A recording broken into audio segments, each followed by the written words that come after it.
Good morning. தமிழ்ல பேசலாமா இல்ல ஆங்கிலத்துல உங்கள்கிட்ட உரையாடலாமா? தமிழ். சரி, தமிழ்லயே. அனைவருக்கும் இனிய காலை வணக்கம். நான் உங்களை முதலே கவனிச்சிட்டேன். அதனால நான் கண்டிப்பா நிச்சயமா தமிழ்ல உரையாடணும் அப்படின்றத எனக்கு நோக்கமா இருந்தது. இது ஒரு அற்புதமான நிகழ்வு. இந்த நிகழ்வு மிக சிறப்பாக ஏற்பாடு செய்த கல்லூரி நிர்வாகம், முதல்வர், துறை தலைவர்கள், நிகழ்ச்சி ஏற்பாட்டாளர்கள், பேராசிரியர்கள், மாணவர்கள், உங்கள் அனைவருக்கும் என் அன்பு கலந்த நன்றியினையும் வணக்கத்தையும் தெரிவித்துக் கொள்கிறேன். எங்களுக்கு நேரம் குறைவு. எங்களுக்கு எப்படி இருந்தாலும் நாங்கள் கொடுக்குற இந்த பிபிடியில ஒவ்வொரு தலைப்புலையும் ஒவ்வொரு பிபிடியும் குறைஞ்சபட்சம் 5 மணி நேரம் பேசக்கூடிய அளவுக்கு அதுல செய்திகள் இருக்கு. ஆனா எங்களுக்கு கொடுக்குற நேரம் ரொம்ப குறைவு. வேகமா நான் உரைக்கு போனா மட்டும்தான் உங்களுக்கு ஓரளவாவது நீங்க செயல்பட செய்திகளை கொடுக்க முடியும். இந்த ஷெப்பர்ட் உங்களுக்கு ஒரு மிகப்பெரிய ஒரு வாய்ப்பு அப்படின்னு சொல்லலாம். ஏன்னா என்னுடைய கல்லூரி காலகட்டத்துல ஒரு 10 நாள் NSS கேம்போட விதை தான் நான் இங்க நிக்கிறேன் அப்படின்னு சொன்னா, நீங்க இந்த ஷெப்பர்ட் அப்படின்றத நீங்க படிப்பு, அதாவது கல்லூரி காலகட்டத்துல உங்களுடைய ஆண்டு முழுவதும் இந்த நிகழ்வை பண்றது அப்படின்றது மிகப்பெரிய விஷயம். 2 விஷயம் மட்டும்தான் மனிதர்களுக்கு உடலோட சேரக்கூடியது. ஒண்ணு உணவு, இன்னொன்னு பார்த்தோம் அப்படின்னா கல்வி. இது அவ்வளவு சீக்கிரம் ஒருத்தவங்க இன்னொருத்தவங்க இருந்து அவ்வளவு சீக்கிரம் பெறவும் முடியாது, கொடுக்கவும் முடியாது. நீங்களும் பிளஸ்ட் அப்படின்னு சொல்லுவாங்க இல்லையா, அது மாதிரி ஒரு செயல் தான் இந்த மாதிரி ஒரு நிகழ்வு நடந்துட்டு இருக்கு. இது வெறும் சடங்கு சார்ந்த செயல்பாடுகளா இல்லாம நீங்க உங்களை ஒரு அட்டெண்டன்ஸ்ல ரெடி பண்ணி இத்தனை மணி நேரம் நீங்க இருந்தா போதும் அப்படின்ற ஒரு சடங்கு சார்ந்த செயல்பாடுகளா இல்லாம இந்த இடத்துல நீங்க ஒரு விதைகள், இந்த விதைகளை அங்கங்க தெளிச்சு விட்டு கிராமங்கள் தோறும் சேவை செய்ய அனுப்பும் போது உங்களை தயார்படுத்தி அனுப்புறாங்க இல்லையா, இது மிகப்பெரிய செயல்பாடு. இதை நீங்க கற்றல் தேர்ந்து நீங்க போகணும் அப்படின்றது மிகப்பெரிய விஷயம். இது ஏன் இப்படி பண்றாங்க அப்படின்னு ஏதாவது ஐடியா இருக்கா? இது ஏன் பண்ணணும்? உங்களுக்கு ஏதாவது யோசனை இருக்கா? எல்லாரும் அமைதியா இருக்கீங்க. ஏன் இதை செய்யணும்? மார்க் உண்டு அப்படின்றதுனாலயா? மதிப்பெண் உண்டு அப்படின்றதாலயா? ஒர்க்காவும்ல மதிப்பெண் நோக்கி அப்படி எதுவும் அப்படின்னு நினைச்சிட்டு இருக்கீங்களா? இல்ல காலேஜோட முடிச்சிடலாம் அப்படின்னு நினைக்கிறீங்களா? அப்படி எதுவுமே கிடையாது. நீங்க கல்லூரியை தாண்டி உங்களுடைய செயல்பாடுகள் இருந்தால் மட்டும்தான் நீங்க வழக்கமான வாழ்வியல் முறையில உங்களுக்கான இந்த நம்ம காலையில எந்திரிக்கிறது, பணிக்கு போறது, சாப்பிடுறது, உங்க ஃபேமிலியை வளர்க்கிறது, நீங்க மட்டும் வளர்ந்துக்கிறது, தன்பெண்டு தன்பிள்ளை, சோறு, வீடு, சம்பாத்தியம் அப்படின்னு இல்லாம இந்த வாழ்க்கையை நீங்க ரொம்ப மகிழ்ச்சியா உயிர்ப்போட வாழணும் அப்படின்னா நம்ம வாழ்க்கையை மட்டும் பார்த்துக்கிட்டா பத்தாது, மற்றவர்களையும் சேர்த்து வளர்த்தால் மட்டுமே இந்த வாழ்க்கை ரொம்ப உயிர்ப்போட இருக்கும். இது எங்களுடைய அனுபவமான கருத்து. இப்ப சார் சொன்னாங்க இல்லையா, மாவட்ட மைய நூலகம், கிராமங்கள் தோறும் நாங்க நிறைய விஷயம் பண்ணிட்டு இருக்கணும், எங்களுக்கு எல்லாம் நேர்த்தி கடனா அப்படி எதுவும் கிடையாது. மற்றவங்களுக்கு நம்ம இந்த கல்வி சார்ந்து இந்த சமூகத்தை வளர்க்கும் பொழுது ஏன் கல்வி சார்ந்த ஒரு சமூகத்துடைய வளர்ச்சியோட அடிப்படை எதுல இருக்கு அப்படின்னா கல்வியில தான் இருக்கு. இன்னைக்கு நாம எல்லாம் இங்க நிக்கிறோம் அப்படின்னா அதனாலதான் ஒரு ஷெப்பர்ட் அப்படின்ற ஒரு துறையை அமைச்சு அது இந்த விதைகள் நீங்கெல்லாம் உங்களை நான் எப்படி தெரியுமா நான் பாக்குறேன், சராசரியா ஒரு மாணவர்கள் இன்னைக்கு வந்துட்டு போறவங்க அப்படின்னு நான் உங்களை பார்க்கவே இல்லை. நான் இங்க ஒரு விதையை நான் போடுறதா, நீங்க எல்லாருமே ஒவ்வொருத்தரும் ஒவ்வொரு விதை அப்படின்னு தூவி விடும் போது நீங்க ஒவ்வொருத்தரும் எங்க போவீங்க, ஒவ்வொரு கிராமங்களுக்கு போய் அப்படி மற்ற விதைகளை விதைக்க செய்வீங்க அப்படின்னு தான் நான் உங்களை பாக்குறேன். இந்த நான் கொடுக்குற இந்த செய்திகள் குறைவானதாகவே இருந்தாலும் குறைந்த நேரம் கருதி, ஆனா இந்த விதை அதிபயங்கரமான வீடு மிகுந்த விதையா முளைக்கும் அப்படின்ற நம்பிக்கையில நீங்களே என்னை கவனிப்பீங்க அப்படின்ற நம்பிக்கையில நான் உங்களுக்கு செய்தியை பகிர போறேன். இன்னைக்கு நம்ம கதைகள், ஏன் கதைகள் அப்படின்றது நம்ம தலைப்பை தேர்வு செஞ்சோம் அப்படின்னா, இந்த கதைகள் மட்டும் இந்த கதைகளால் தான் நம்ம தாத்தா பாட்டிகளாம் கதை கேட்டிருப்பாங்க. நீங்க கேட்டிருக்கீங்களா உங்க தாத்தா பாட்டிக்கிட்டே எல்லாம்? யார் யாரெல்லாம் கதை கேட்டீங்க தாத்தா பாட்டிக்கிட்ட அப்படின்னு டக்குன்னு கை தூக்குங்க. ரொம்ப குறைவா இருக்கீங்க. இப்ப எங்களோட தலைமுறைகளே நாங்க குறைவா இருக்கும்போது எங்களுக்கு அடுத்த தலைமுறை நீங்க ரொம்ப குறைவா இருக்கீங்க. அப்போ இது என்ன, அது பரபரப்பான சூழல், நம்மளோட வாழ்வியல் சூழல் காரணமாக தாத்தா பாட்டிகள் இன்னைக்கு அம்மா அப்பா கிட்ட இருந்து கதைகள் சொல்லப்படுறது இல்லை. இப்போ நாங்க வாட்ஸ்அப் குரூப்ல டெக்னாலஜி வச்சு நாங்க குழந்தைகளுக்கு அதெல்லாம் பண்ணிட்டு இருக்கோம். இந்த கதைகள் கொடுக்கும் பொழுது நம்ம ஈஸியா குழந்தைகளை நெருக்கலாம். குழந்தைகளை நம்ம பக்கம் எடுக்க போறேன், சொல்றது கேளு அப்படின்னு நீங்க குழந்தைங்களை மிரட்டாம நான் சொல்றதை மட்டும்தான் கேட்கணும், பேசாத, அமைதியாரு அப்படின்னு நம்ம எதையும் மிரட்டாம குழந்தைங்க நம்ம கிட்ட அண்ணா அண்ணா இதை சொல்லி தரீங்களா, அக்கா அக்கா இதை சொல்லி தரீங்களா, நாளைக்கும் வருவீங்களா, எப்ப வருவீங்க அப்படின்னு உங்ககிட்ட ஒரு விஷயத்த நேரடியா கேக்குறாங்க அப்படின்னாலே நீங்க தான் என்ன இந்த ஷெப்பர்டோடைய ஆகச்சிறந்த விதையாக இருக்க போறீங்க அப்படின்னு அர்த்தம். அப்படின்ற ஒரு விதையில ஒரு பகுதியை தான் நம்ம கதைகள் மூலம் பார்க்க போறோம். இந்த கதைகள் மூலம் குழந்தைங்க நெருங்கும் போது என்னென்ன பயன்கள் ஏற்படுது, இது என்னென்ன தாக்கங்கள் ஏற்படுது, எஜுகேஷன்ல நீங்க எப்படி அப்ளை பண்ணலாம், ஒரு குழந்தை இம்ப்ரெஸ் பண்ணலாம் எப்படி இம்ப்ரெஸ் பண்ணலாம், சாக்லேட் கொடுத்து வேற. இப்போ உள்ள குழந்தைங்க எல்லாம் சாக்லேட்ல மயங்காதுங்க. எதுக்கு மயங்குறாங்க, ஐபோன் கொடுத்தாதான் அவங்க மயங்குறாங்க. இந்த சோசியல் மீடியாவுடைய அதிபயங்கரமான இந்த மாதிரி ஒரு விலங்குல இருந்து மீட்டெடுக்கணும் அப்படின்னா நம்ம என்ன செய்யணும், உங்களுக்கு கல்வியை நோக்கி வேற பயணப்படணும். உங்களுக்கே இல்ல இல்ல எங்களுக்கே வந்து அப்படி ஒரு யூடியூப் நகர்த்தி ரீல்ஸ தட்டினால என்ன ஆகுது, கண்ட்ரோல் இல்லாம நம்ம சோசியல் மீடியா நம்மளை ஈர்த்துட்டு இருக்கு. அது உங்களையோ நம்மளையோ சொல்லி தவறு கிடையாது. உளவியல் ரீதியா அது ஆட்டோமேட்டிக்கா பிக்ஸ் ஆகி நம்மளை வந்து அது இயக்கிட்டு இருக்கு. அதுல இருந்து நாமளும் மீண்டு இந்த சமூகத்தையும் விடுவிக்கணும், கல்வியை நோக்கி நகர்த்தணும் அப்படின்னா குழந்தைகளை பொறுத்தவரை கதைகள் மூலம் ரொம்ப எளிமையா வந்து அதை பண்ண முடியுது. நாங்க வந்து தொடர்ச்சியா அதை வந்து பண்ணிட்டு இருக்கோம். அந்த அப்ளை பண்ணி அந்த மெத்தடாலஜில தான் இந்த நிகழ்ச்சியை வந்து உங்களுக்கு நாங்க கொடுக்க வந்திருக்கோம்.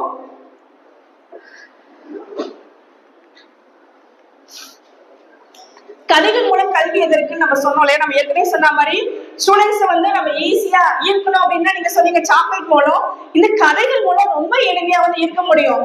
ஆனா இந்த கதைகளை நீங்க சொல்ல போறீங்க அப்படின்னா ஒரு ஊர்ல பாட்டி வடை சுட்டாங்களா, காக்கா வந்துச்சா அப்படின்னு என்ன செய்வாங்க அந்த குழந்தைங்க, உங்ககிட்ட நெருங்கி வந்துருவாங்களா? இப்ப எல்லாம் என்ன 2K கிட்ஸ் அவங்களா, நீங்க 2K கிட்ஸ் அவங்களா கேட்கல, நீங்களும் 2K கிட்ஸ் அவங்களும் 2K கிட்ஸ். சரி, நாங்க 90s கிட்ஸாவே இருந்துட்டு போறோம் சரியா. அப்போ இந்த மாணவர்கள் வந்து ரொம்ப எளிமையா ஈர்க்க முடியும், அவங்களோட கற்பனையை வந்து தூண்ட முடியும். இப்போ நம்ம வந்து ஒரு விஷயம் பண்றதுக்கும் அவங்க பேசுறதுக்கும் உரையாடல் பண்ணீங்க அப்படின்னு நமக்குலாம் நேரம் இல்லை. இன்னைக்கு நம்ம வந்து பஸ்லயோ இல்ல பக்கத்து வீடுகளையோ பார்த்தோம் அப்படின்னா நமக்கும் போன் பண்றதுக்கு நேரம் சரியா இருக்கு, அவங்களும் போன் பார்க்கறதுக்கு நேரம் சரியா இருக்கு. நம்மளாம் என்ன செய்யறோம், நான் ரொம்ப பிஸியா இருக்கேன் அப்படின்றத எல்லாரும் வாய்களையும் கேட்டுக்கிட்டு இந்த காடு புடிச்சியே போச்சு. அந்த அளவுக்கு நம்ம பிஸியா ஆயிட்டோம்.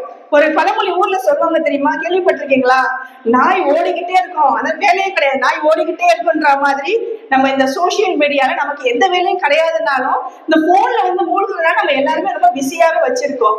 அப்போ அவங்களோட கிரியேட்டிவிட்டி எல்லாமே தடைப்படுது. நீங்க இந்த கதைகள் கொடுக்கும் பொழுது இந்த கிரியேட்டிவிட்டி அவங்களோட கற்பனையை வந்து அதிகமா தூண்ட முடியும். அப்புறம் வந்து இனோவேஷன்ஸ் புதுமைகளை வந்து உருவாக்க முடியும். ஆனா புதுமைகள் அப்படின்றது காலத்திற்கு ஏற்ற புதுமைகளா இருக்கணும்.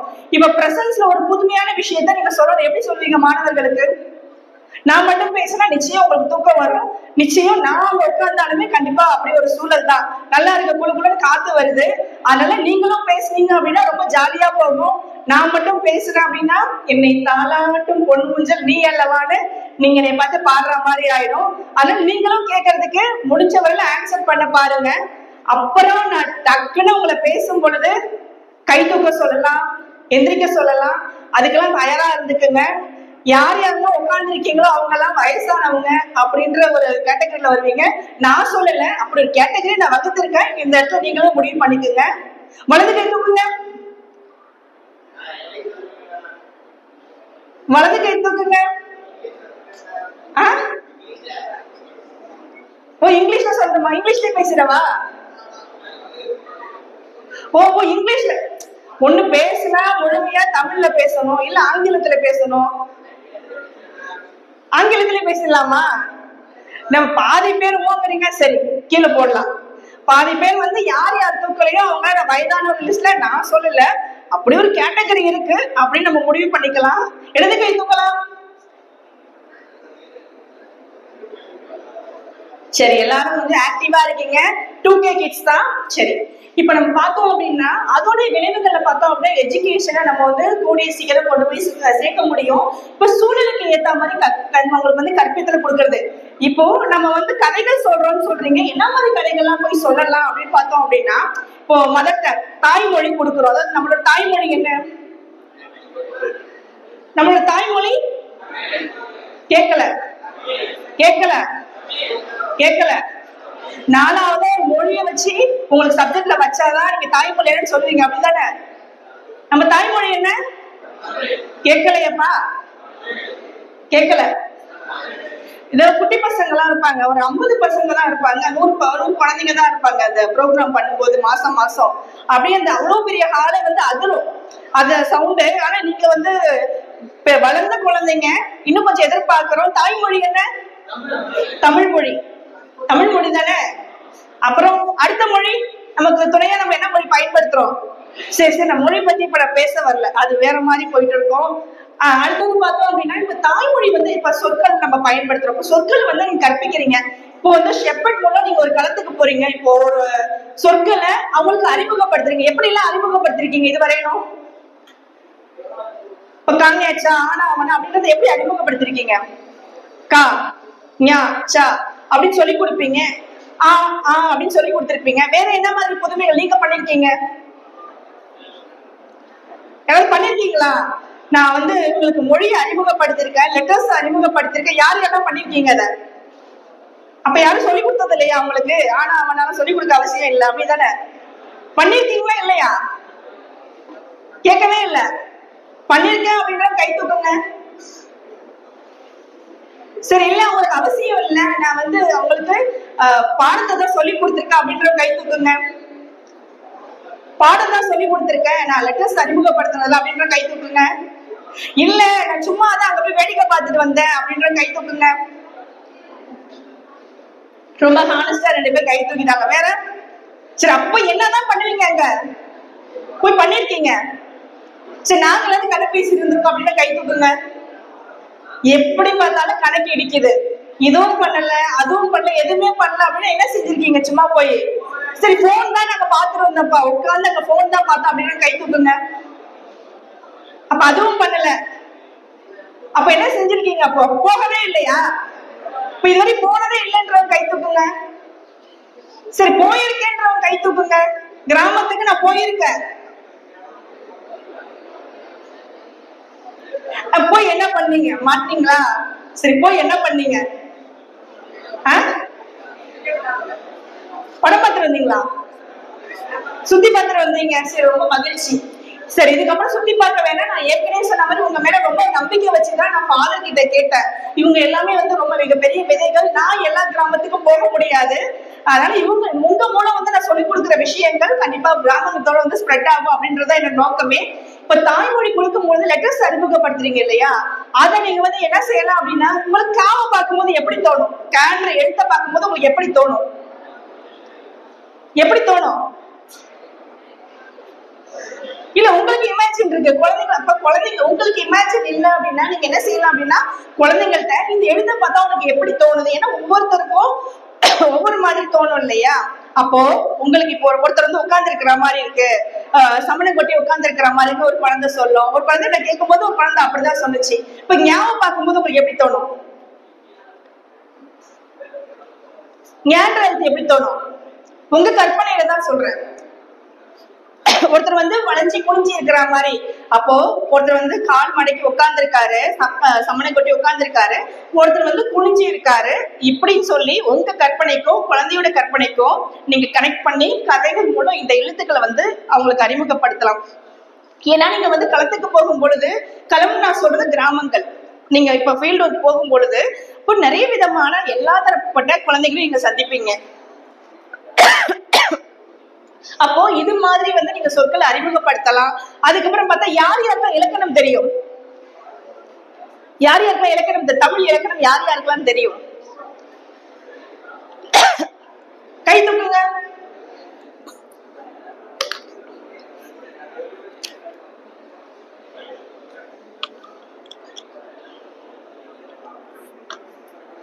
இலக்கணம் தெரியுமா தெரியாதா? பேசுறீங்க அப்படின்னா பேசுறவங்களை வச்சு இலக்கணம் எடுத்துருவாங்க. எனக்கு ஒரு வகுப்பு, எனக்கு ஒரு வேலை மிச்சம் அப்படின்னு யாரு பேசுறாங்களோ ஒரு தமிழ் இலக்கணம் ஒரு பக்கம், ஆங்கில இலக்கணம் பேசுறவங்க அந்த ஷர்ட் அவங்க ஒண்ணு தயாரா இருந்துக்கு தமிழ் இலக்கணம் எடுக்கிறதுக்கு. 2 3 பேரு தமிழ் இலக்கணம் உங்களுக்காக 3 பேர் எடுக்க வைக்க போறேன். அடுத்தது ஆங்கில இலக்கணம், சரியா? அவங்களும் தயாரா இருந்துக்கு. யாரு பேசுறீங்களோ அடுத்தது அவங்க தான் ஆங்கில இலக்கணம். குழந்தைங்க பார்த்தோம் அப்படின்னா நான் என்ன செய்வேன், நீங்க வந்து கிளாஸ் கிடையாது இது, அப்படித்தானே?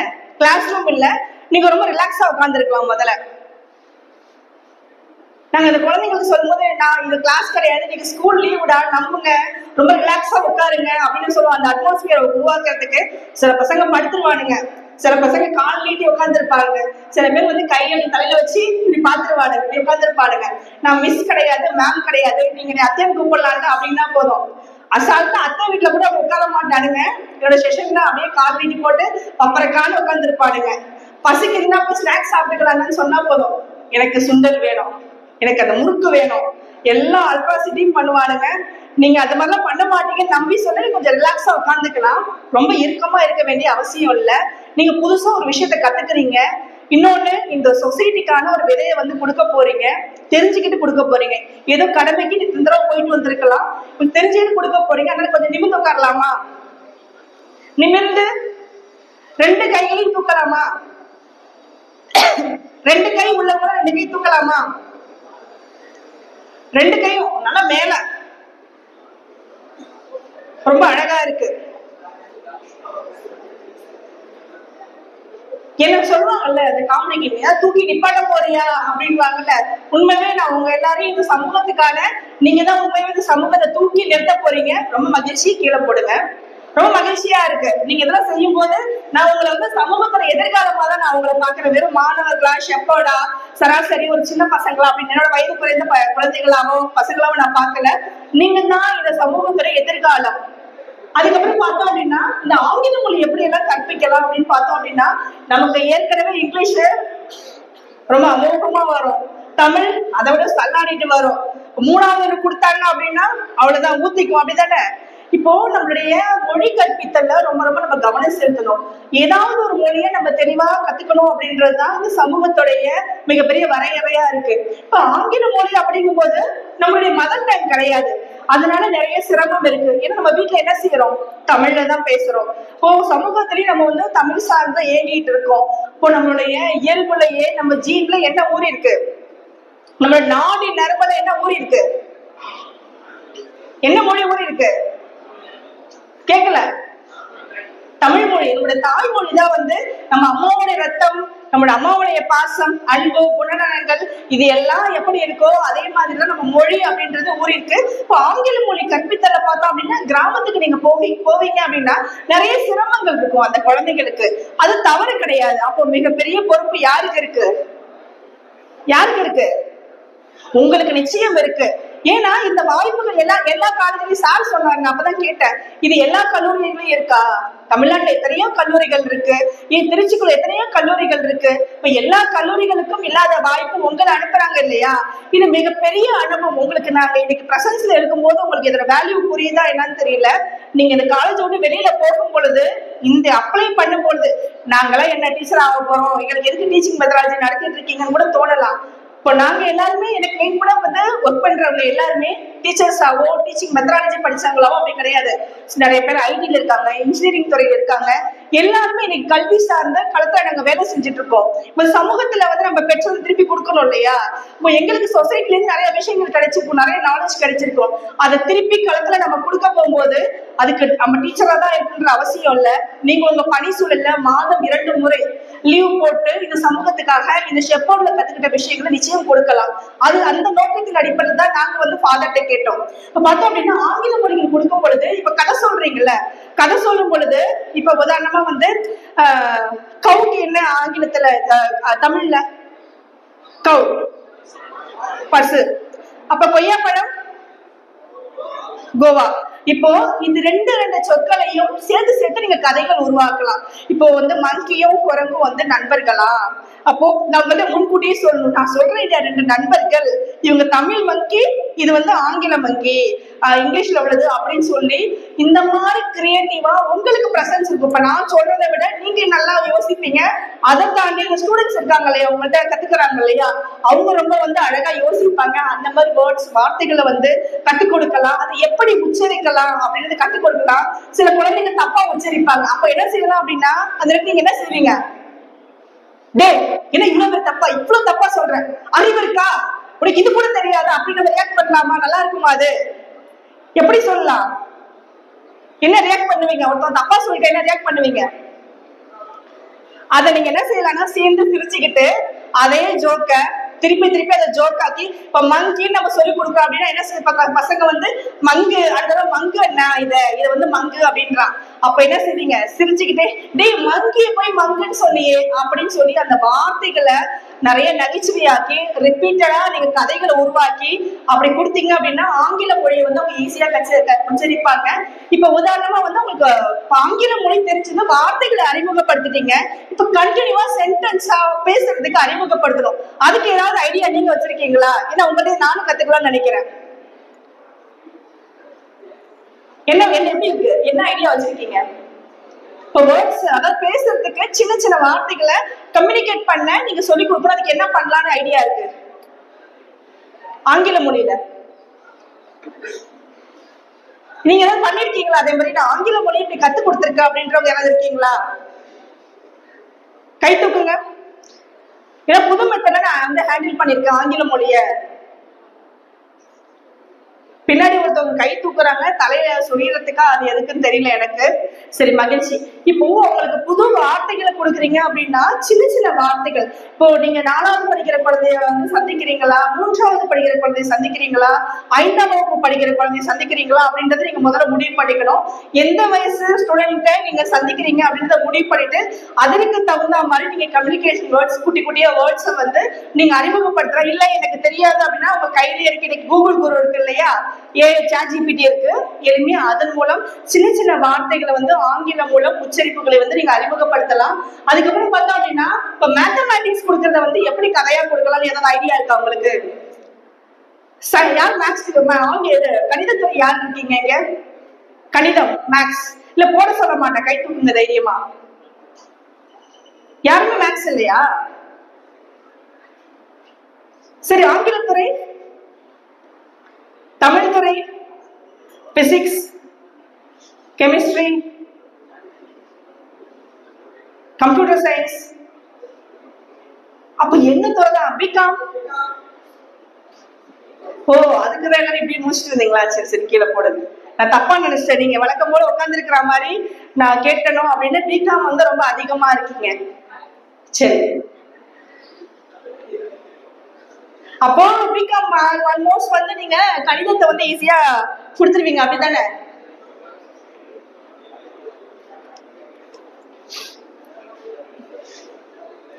சரி, அறிவியல் சார்ந்து யார் படிக்கிறீங்க? Physics, chemistry, biology, botany, zoology. சரி, அறிவியல் கதைகள். இப்ப அறிவியல் கதைகள் ஏன்னா ஒவ்வொரு சைடுல விளக்கம் நிறைய போகலாம். இப்ப அறிவியல் சார்ந்து விளக்க போறோம். சரி, அறிவியல் எப்படி கதைகளா உருவாக்கலாம்? ஏன்னா இன்னைக்கு வந்து அடிப்படை வந்து அறிவியல். மொழி கூட நீங்க வந்து ஏதோ ஒப்படைத்திருவீங்க களத்துல. இப்ப அறிவியல் சார்ந்த கதைகளை எப்படி எல்லாம் கொடுக்கலாம்? மழை எப்படி பெய்யுது? மழை வானத்துல இருந்து பெய்யுது. எப்படி பெய்யுது? வானத்துல இருந்து தண்ணி எப்படி வருது? எவாபரேட் ஆகுது. இப்போ குழந்தைக்கு நம்ம கொடுக்கணும், ஸ்டூடெண்ட்டை கொடுக்கணும். எப்படி கொடுப்பீங்க? ஒரு 4வது படிக்கிற பையனுக்கு மழை எப்படி வருது நீங்க சொல்ல போறீங்க, எப்படி சொல்லுவீங்க? 3வது 4ஆம் வகுப்பு ஒரு பையனுக்கு வந்து ஸ்டூடெண்ட்டுக்கு நீங்க மழை எப்படி வருதுன்னு சொல்லணும், எப்படி சொல்லுவீங்க? சயின்ஸை வந்து எக்ஸ்பிளைன் பண்ண போறீங்க.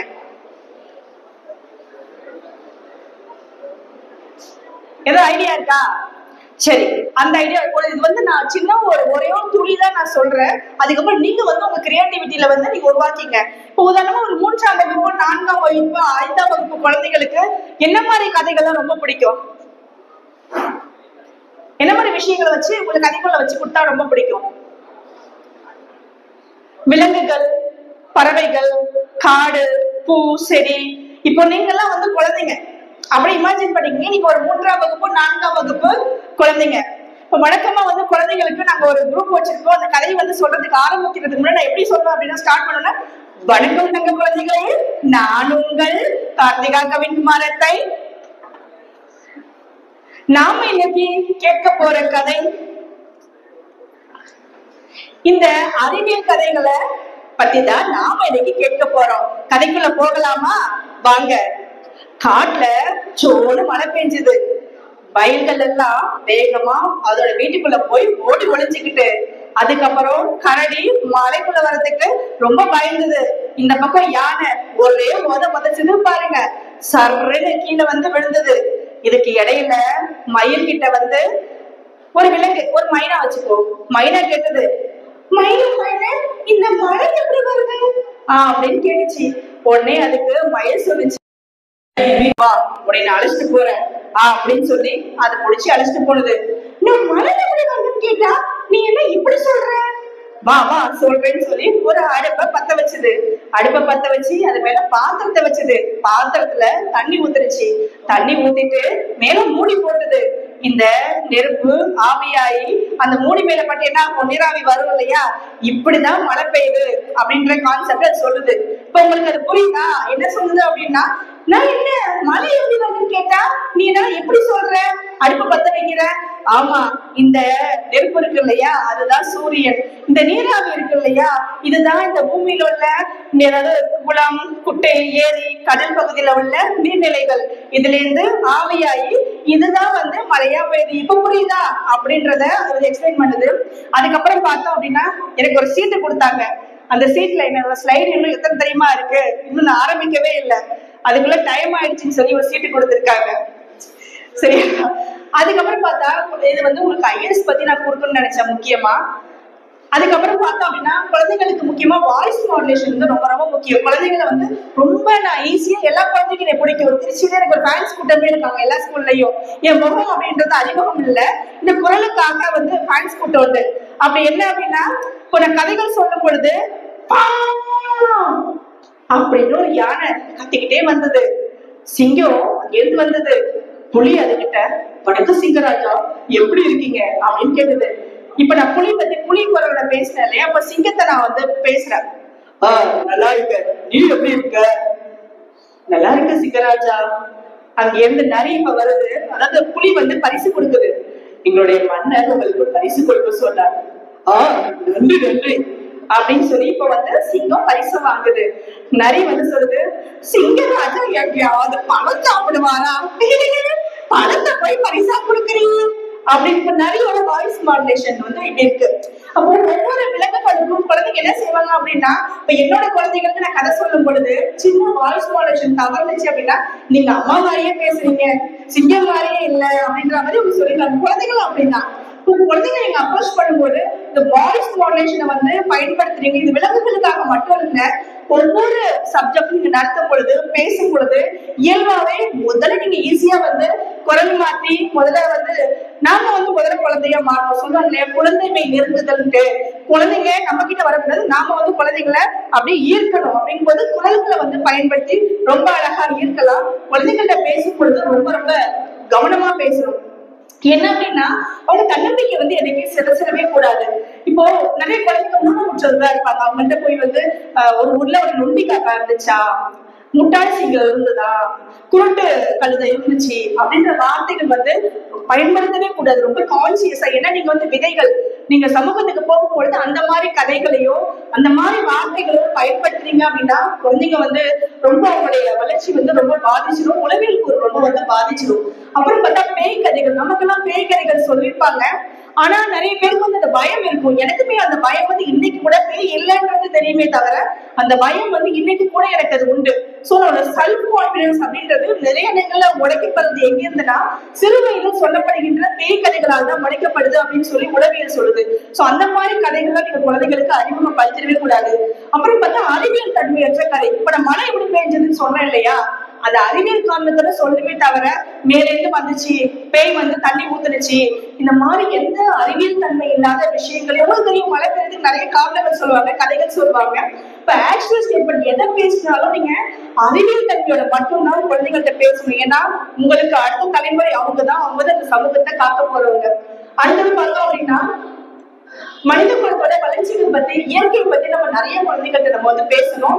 அப்புறம் நம்ம கதைகள்னாலே முக்கியமா நம்ம எல்லாருக்கும் என்ன இருக்கு, நீதி போதனை, மாங்கலாங்க ஸ்டோரி அப்படின்னு சொல்லி குழந்தைங்க சொல்லுவாங்க.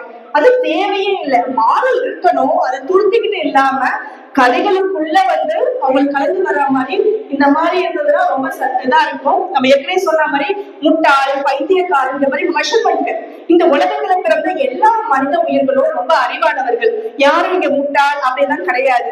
இப்போ ஒருத்தருக்கு வந்து டிராயிங் வரைய திறமை இருக்கும், மேக்ஸ் போடுவீங்க, நீங்க காமர்ஸ்ல வந்து டாப்பரா இருக்கீங்க, எனக்கு மேக்ஸ் வராது, இப்போ சயின்ஸ்ல டாப்பரா இருப்பீங்க, எனக்கு சயின்ஸ் தெரியாம இருக்கும். ஒருத்தர் ஓட்டப்பந்தயத்துல நல்லா வந்து சாம்பியனா இருப்பீங்க, சில பேர் நல்லா பாடுவீங்க.